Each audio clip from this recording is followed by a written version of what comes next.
think you're in control of your mind, but the truth is, your mind controls you. Every sleepless night, every spiral of doubt, every endless replay of what you should have said or should have done, that's not you thinking, that's you being taught. Right now, your fate is being written by your overthinking, and if you do nothing, you'll live, suffer, and die as its prisoner. But there is another way. Jung revealed a path, not to silence your thoughts, but to weaponize them, to turn your spirals into strategy, your anxiety into clarity, your overthinking into power. The only question is this: will you confront your shadow, or will it keep pulling the strings?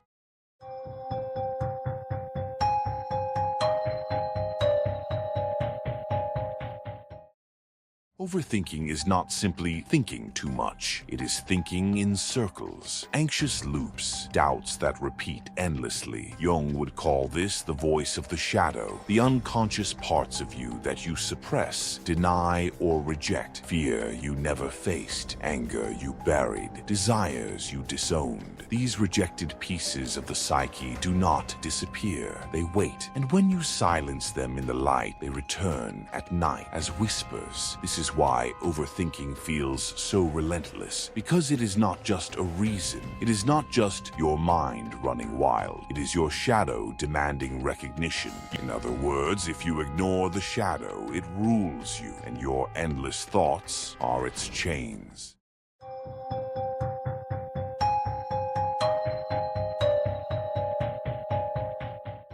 The first step of transformation is brutal honesty. To admit these thoughts are not the enemy. They are the message most people try to kill overthinking by distraction, by drowning it in noise, by numbing it with comfort, scrolling, or escape. But Jung rejected this. He knew what you resist persists. The more you run, the louder the shadow screams. The Stoics said, "You are not disturbed by things, but by your opinion of things." Jung would add, "You are not disturbed by thoughts, but by your refusal to face them." Awareness is alchemy. It does not silence the storm, but it changes your position within it, from drowning to watching, from slave to observer. So the next time the spiral begins, don't run, don't fight, sit in it, watch. Label every thought as it passes: fear, regret, projection, fantasy. See the shadow for what it is. This act of awareness is not weakness, it is power, because the moment you observe,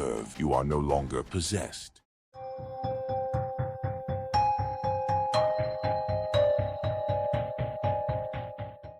Why does the mind circle endlessly? Because something inside you is unresolved, a decision avoided, a fear unspoken, a truth denied. Jung taught that the unconscious communicates through symbols, dreams, obsessions. Overthinking is one of those symbols. It's not random noise, it's a message coded in repetition. Your mind is not torturing you without reason. It is insisting you look at something you've buried. So instead of asking, "How do I stop overthinking?" ask, "What truth am I refusing to face? What is this thought pointing to?" This is where transformation begins, because once the message is extracted, the loop collapses. Rumination becomes revelation. The mind is not your enemy, it is your mirror, but most are too afraid to look.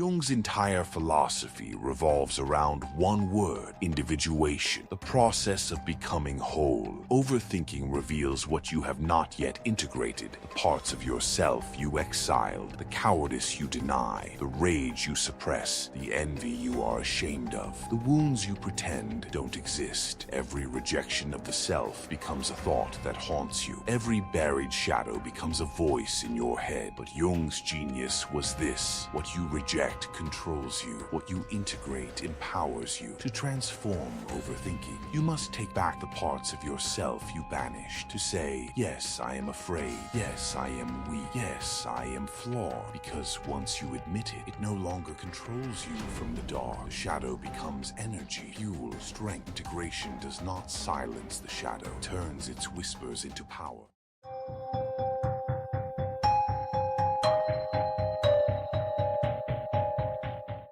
But even awareness and integration are not enough. Jung understood that thought alone cannot save you, because thought without action rots. The mind that only circles grows sick, but the mind that acts, even imperfectly, becomes strong. This is why overthinking paralyzes, because you stay in the realm of thought. You never descend into the fire of reality. Jung's cure was simple, but brutal. Act. Take the thought. Turn it into a decision. Turn the decision into action. The Stoics said, waste no more time arguing what a good man should be. Be one Jung would agree. When you move, the spiral collapses. When you step forward, the loop ends. Action burns away the excess. It transforms thought into something real, and in that crucible, overthinking becomes power.